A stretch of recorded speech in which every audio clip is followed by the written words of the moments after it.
हाय नमस्ते आशूस कुकिंगमध्ये आज आपण करणार आहोत मटन किमा रस्सा. त्यासाठी सगळ्यात आधी गॅस ऑन करून कुकर ठेवलेला आहे. त्यात तेल टाकून घ्यायचं आहे. तेल गरम झाले की काही खडे गरम मसाले आपण टाकूयात.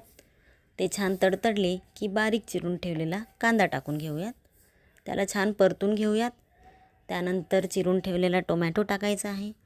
तोही छान परतून घेऊयात. आता यामध्ये आपण ॲड करणार आहोत 2 मोठे चमचे अद्रक लसूण पेस्ट. तसेच एक छोटा चमचा हळद टाकायची आहे. त्याला मिक्स करूयात. आता याच्यामध्ये बारीक चिरून ठेवलेली कोथिंबीर आणि पुदिना टाकून घेऊयात. ते मिक्स केल्यावर स्वच्छ धुवून ठेवलेले मटन किमा आपण त्यात ॲड करूयात. किमा टाकल्याबरोबर लगेचच आपल्याला ते मिक्स करून घ्यायचं आहे. छान मिक्स झाल्यानंतर झाकण ठेवून एक 5 मिनटं आपल्याला वाफ काढून घ्यायची आहे. 5 मिनटानंतर तुम्ही बघू शकता किमा छान वाफलेला आहे, सेपरेट पण झालेला आहे. आता याच्यामध्ये आपण 2 ते 3 चमचे लाल तिखट टाकूयात. तसेच 1 ते 1.5 चमचा मीठ टाकून घेऊयात चवीनुसार.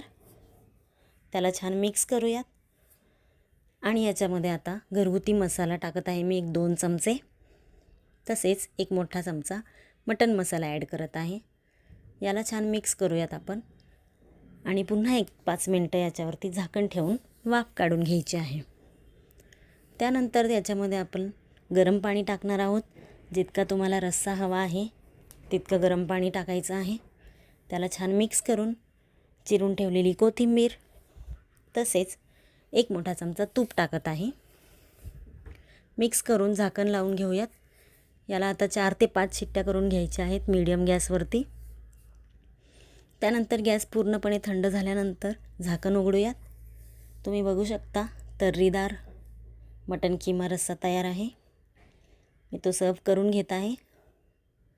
तुम्ही हा मटन किमा गरम गरम भाकरीसोबत सर्व करू शकता. एन्जॉय.